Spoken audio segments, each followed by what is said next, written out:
6월 18일 금요일 새벽 묵상 시간입니다. 하나님이 주신 이 귀한 하루를 하나님의 말씀으로 시작하겠습니다. 먼저 사도신경으로 우리의 신앙을 고백하겠습니다.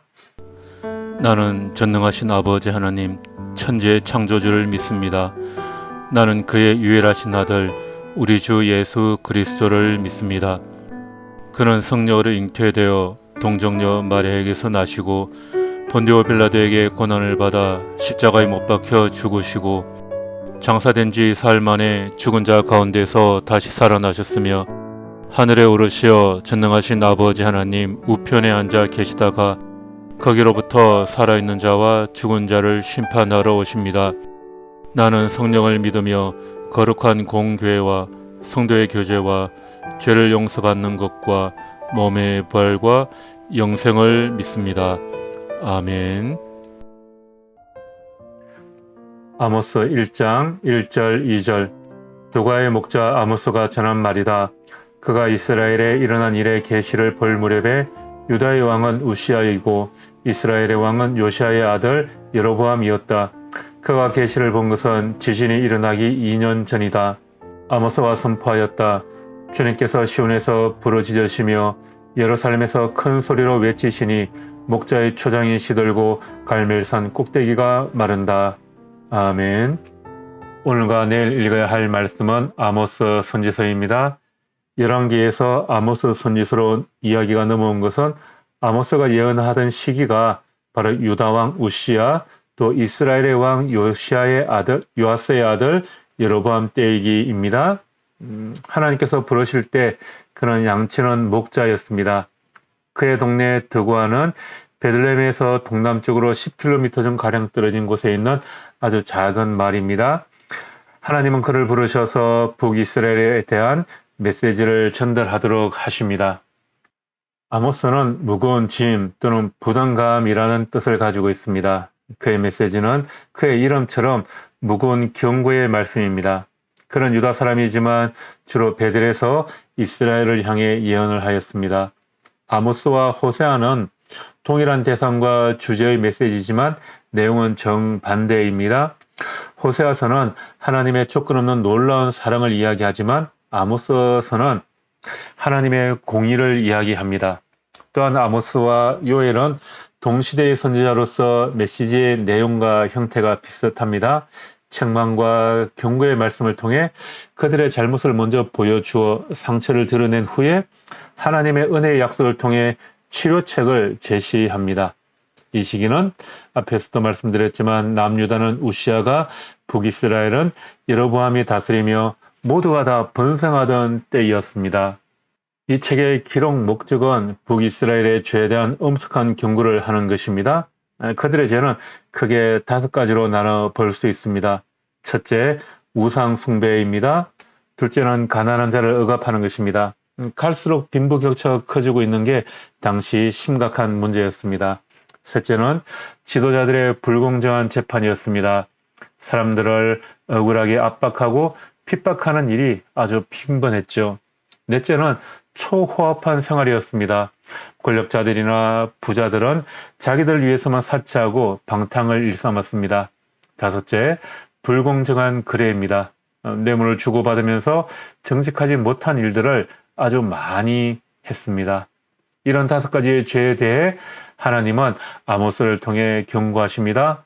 놀라운 사실은 후반부에 가면 이런 엄격한 심판 후에 하나님의 큰 긍휼이 또한 은혜가 이스라엘에 임한다라는 것입니다. 1장, 2장은 8개의 나라에 대한 경고로 시작합니다.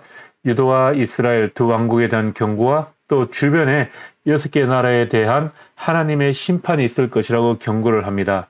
처음에는 다마스쿠스 블레셋 지방에 있는 가사, 두로, 에돔, 암몬, 모압 등에 대한 심판이 함께 있습니다. 8개의 나라의 죄를 고사할 때 공통으로 반복되는 이야기가 4가지가 나타나고 있죠. 첫 번째는 나 주가 선고한다라는 것입니다. 이들이 하나님을 믿든지 믿지 않든지 분명한 것은 하나님은 이스라엘의 하나님만이 아니라 모든 나라의 하나님이시다라는 것입니다. 두 번째는 서너 가지 죄입니다. 이런 수많은 죄라는 뜻이죠. 한두 가지는 적다는 것을 또 서너 가지는 많다는 의미입니다. 또 다른 의미는 여러 가지 죄들이 있지만 네 번째에 해당하는 죄가 매우 심각하다, 그런 의미이기도 합니다. 특히 하나님이 이 네 번째 죄를 구체적으로 거론하십니다. 이것의 공통적인 특징은 박해하는 것입니다. 이는 가장 심각한 죄이기 때문입니다. 세 번째로 하나님께서 내가 용서하지 않겠다라고 말씀하십니다. 하나님이 오랫동안 집행을 유예하며 기회를 주었지만 더 이상 이제 기다릴 수가 없기에 공의에 따라 처리할 수밖에 없다라는 것입니다. 네 번째로 내가 불을 보내겠다 말씀하십니다. 불로 집이나 도시를 잿더미로 만들겠다, 그런 재앙을 선포하고 계십니다. 3장에서 6장까지에서는 특별히 북이스라엘의 죄에 대해서 말씀하십니다. 이 설교들의 주제는 이스라엘 자손아 이 말을 들어라 라는 것입니다. 왜냐하면 이스라엘은 다른 민족과 달리 하나님의 이름을 알았고 그 이름으로 불리는 특별한 민족이기 때문입니다. 그러나 그들은 반복해서 하나님 말씀 듣기를 거부합니다.